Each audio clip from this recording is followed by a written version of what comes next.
हो, आज शेतकरी कलेक्टर ऑफिसला कलेक्टर सोबत चर्चा झाली। बरेच वेळ तुम्ही 2-4 तासापासून तिथे बसलेले होते। नंतर जिल्हाधिकारी आले, मध्यस्थी निवडणूक जिल्हाधिकारी मध्यस्थी करून तुमची बैठक घडवली। नेमकं बैठकमध्ये नेमकं काय घडलं आज? विषय असा होता, हे जेवढे शेतकऱ्यांना माहीत होतं का एकूण ग्रीनफील्ड रोड होणार आहे, परंतु तो रोड कुठून जाणार याची जाणीव नसल्यामुळं त्यांनी मागच्या आठवड्यामध्ये एक GR काढून सनी त्याची गट नंबर वगैरे सगळे टाकून सनी सर्व शेतकऱ्याच्या रस्त्या बंद करून टाकल्या, गट नंबर पूर्ण बंद केले।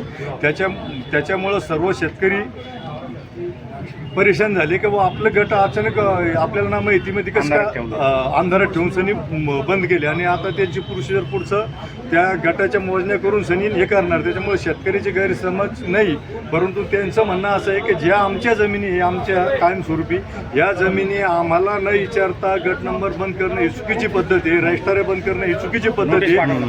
आम्हाला सर्व शेतकऱ्याला विश्वासात घेऊन आमचा सर्व भाव ठरून आणि ठरल्याच्या नंतर त्याच्यावर विचार करू। आम्ही शेतकऱ्याची काही गैरसमज असा पण होता की जमिनी द्यायच्या नाही, परंतु आम्ही सर्वांनी शेतकऱ्यांनी मीटिंग एकत्र घेऊन विकास कामासाठी शेतकऱ्यांनी जमीन द्यावा असे आम्ही सर्वांना सूचित केलं। सर्व शेतकऱ्यांना येस म्हणले, परंतु ह्या जमिनी आम्हाला न विचारता भाव न ठरवता परस्पर मोजणी करणे, परस्पर रजिस्टर बंद करणे ही चुकीची पद्धत असल्यामुळं आम्ही आज त्यांना निवेदन देऊन सनी त्याची आम्हाला पूर्ण माहिती द्यावा आणि नंतरच पुढचं विषय ठरवावा यासाठी। जिल्हाधिकाऱ्यांनी काय आश्वासन दिलं तुम्हाला? जिल्हाधिकाऱ्यांनी आश्वासन दिलं की याच्यानंतर जे मोजमाप होणार आहे ते मोजमाप आम्ही तुम्हाला विश्वासात घेतल्याच्या नंतरच आणि भाव ठरल्याच्या नंतर मोजमाप करू असं त्यांनी आश्वासन दिलं। तुमची काय भूमिका असणार शेतकऱ्याची? आमची शेतकऱ्याची भूमिका ही राहणार आहे की जो समृद्धी महामार्ग रोड झाला, हा रोड सुद्धा समृद्धी महामार्गाला जोडला जाणार आहे। त्याच्यामुळं जो 2018ला समृद्धी महामार्गाला भाव दिला त्याच्या डबल भाव आज शेतकऱ्याला इथं मिळावा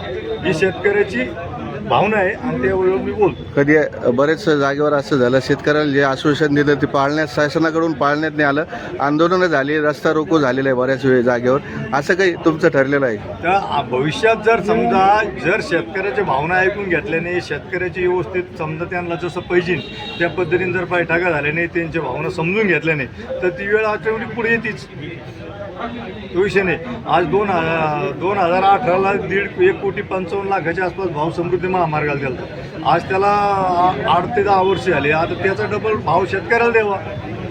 काही शेतकरी असे एक अर्धा एकर, 1 एकर, 2 एकर ते तर पूर्ण रोडमध्ये जाणार, ती भूमीहून होणार आहे। त्यांचा उपयोग भविष्यात त्यांना काही उदरनिर्वाह करण्यासाठी व्यवस्थित रेट द्यावा जेणेकरून त्यांचे रोड यायची वेळ येणार नाही। आता हे सर्व शेतकरी आलेले कृती समिती तुम्ही तयार केलेली आहे याच्या माध्यमातून? हे सर्व शेतकरी गंगापूर, बिडकीन आणि करमाट या असं रोड जाणार आहे ना, हे 3 तालुक्यातले शेतकरी आहे, पैठण तालुका, गंगापूर तालुका, संभाजीनगर तालुका, हे सर्व शेतकरी एकत्र होऊन आज सर्व 3 तालुके शेतकरी एकत्र आले। आपलं नाव? मी सरपंच अशोक धर्मे, बिडकीन।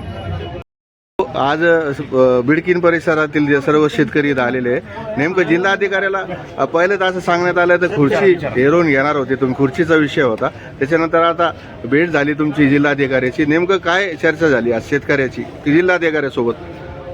जिल्हाधिकाऱ्यासोबत नेमकं आज अशी भेट झाली की सर्व शेतकऱ्यांना एक अचानक धक्का बसल्यासारखं या परिसरामध्ये घडलं आमच्या, कारण की कसल्याही प्रकारची नोटीस नसताना, कसल्याही प्रकारच्या सूचना नसताना शासनाने डायरेक्ट गॅजेट प्रसिद्ध केली आणि त्याच्या गॅजेटच्या माध्यमातून शेतकऱ्यांना कळालं की ह्या रस्त्यामध्ये आमच्या एवढ्या जमिनी जात आहेत, म्हणून शेतकऱ्यांना एकदम अचानक झटका बसल्यामुळं सर्वांनी ठरवलं की आज आपण सन्माननीय जिल्ह्याचे जिल्हाधिकारी यांना भेटून नेमकं प्रकरण काय चालू आहे, नेमकं तुम्ही कोणतीही चर्चा न करता डायरेक्ट आमच्यावर एखाद्या शेतकऱ्यावरती असा घाला घातल्यासारखा घाला घालताय, म्हणून एक कुठेतरी भविष्यातली चर्चा घडून यावी त्यासाठी म्हणून आज आम्ही जिल्हाधिकाऱ्याकडे। बरं, या सर्व विषयामध्ये लोकप्रतिनिधी, आमदार, खासदार सोबत चर्चा झाली नाही तुमची?